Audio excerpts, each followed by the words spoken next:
Ready शुरू करें? Okay sir. दूध पथरी को किस तरीके से हम टूरिस्ट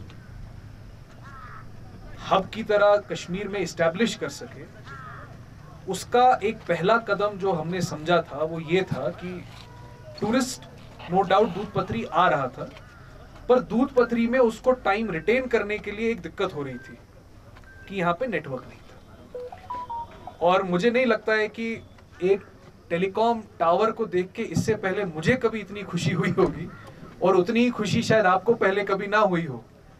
पर दूध पथरी में इस टेलीकॉम टावर को देख के, जो सालों साल से दूध पथरी टेलीकॉम नेटवर्क से दूर था, उसको आज हमने एंड किया है जियो की मदद से। इसके लिए हमें बहुत बहुत खुशी है।